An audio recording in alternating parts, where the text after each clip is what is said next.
Assalamualaikum teman-teman. Hari ini kita akan membahas alat pernapasan hewan. Hewan memiliki tempat hidup berbeda-beda. Ada yang di darat, di air, maupun kedua tempat tersebut. Bisa hidup di air dan bisa hidup di darat. Alat pernapasan hewan juga berbeda-beda sesuai dengan tempat hidupnya masing-masing. Yuk kita simak penjelasan dari masing-masing kelompok. Pernapasan katak. Amfibi adalah jenis hewan yang hidup di dua tempat, yaitu air dan darat. Katak merupakan salah satu hewan yang termasuk dalam golongan amfibi. Ketika masih berudu kecebong, binatang ini bernapas dengan insang. Setelah bermetamorfosis menjadi katak dewasa, katak bernapas dengan paru-paru. Katak juga bernapas dengan kulitnya. Kulit katak selalu basah, membantu udara berdifusi ke dalam tubuhnya. Alat pernapasan kuda. Mamalia merupakan jenis hewan menyusui. Mamalia ada yang hidup di darat dan ada yang hidup di air. Kuda bernapas melalui hidung. Kuda memiliki konfigurasi saluran napas. Bagian atas yang menempatkan laring di bagian dorsal atau di atas langit-langit lunak. Sistem pernapasan kuda bertanggung jawab untuk membawa oksigen ke dalam tubuh. Sistem ini dimulai dari lubang hidung dan berakhir di paru-paru.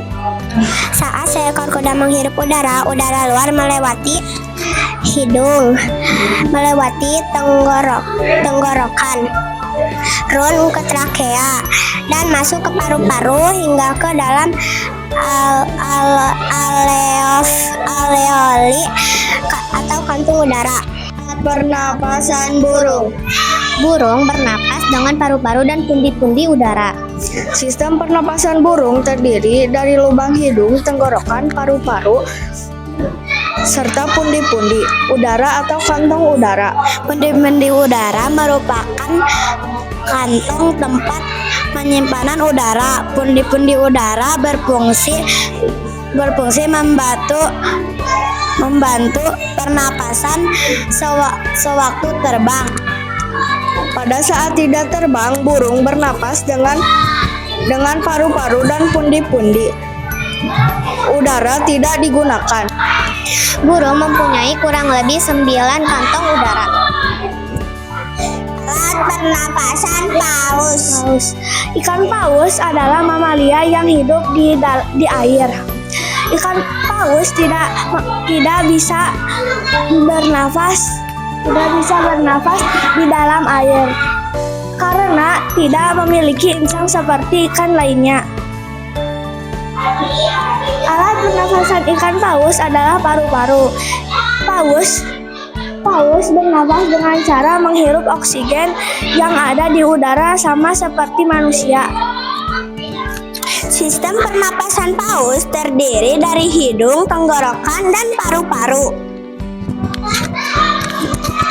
Cara bernapas paus adalah dengan naik ke permukaan laut. Lubang yang ada pada atas kepala paus akan mengambil napas, kemudian akan menyelam dan menahan napasnya. Paus bernapas dengan sukarela dan tidak dapat tidur seperti kita. Alat pernapasan cacing tanah. Cacing hidup di dalam tanah. Hewan ini bernapas menggunakan seluruh permukaan yang disebut difusi. Di bawah permukaan kulitnya ada pembuluh darah. Oksigen diserap oleh permukaan kulitnya yang basah. Kemudian oksigen tersebut masuk ke dalam tubuh cacing dan langsung menyatu dengan darah. Cacing senang hidup di lingkungan yang lembab seperti tanah setelah hujan. Pernapasan reptil, buaya, dan ular. Reptil disebut juga hewan melata. Ya, Jenis hewan ini merupakan hewan yang merayap. Salah satu contohnya adalah ular. Ular memiliki cara yang sangat efisien untuk bernapas. Ular bernapas dengan paru-paru seperti hewan reptilia lainnya. Yang kecil di belakang lidah ular yang disebut glotis berperan penting dalam proses ini. Glotis ini membuka ke trakea atau ke tenggorokan ular. Dalam perbedaan dengan mamalia, glotis reptil selalu tertutup kecuali saat ular sedang mengambil nafas. Ular memiliki teknik pernapasan yang unik karena mereka tidak memiliki diafragma seperti manusia. Pernapasan serangga memiliki alat pernapasan yang disebut trakea. Salah satu hewan yang termasuk serangga adalah belalang. Belalang bernapas menggunakan trakea atau tabung udara dengan lubang yang disebut spirakel. Karbon dioksida juga dapat keluar melalui trakea. Trakea berbentuk tabung dan mempunyai cabang-cabang yang berukuran lebih kecil yang dinamakan tracheolus. Pernapasan ikan. Ikan bernapas dengan insang. Insang merupakan alat pernapasan yang terletak pada banyak organisme air. Fungsi untuk mengekstraksi oksigen yang larut dalam air, dan insang terletak dari bagian belakang kepala ikan. Insang terdiri dari 3 bagian, yaitu tapis insang, filemen insang, dan lengkung insang.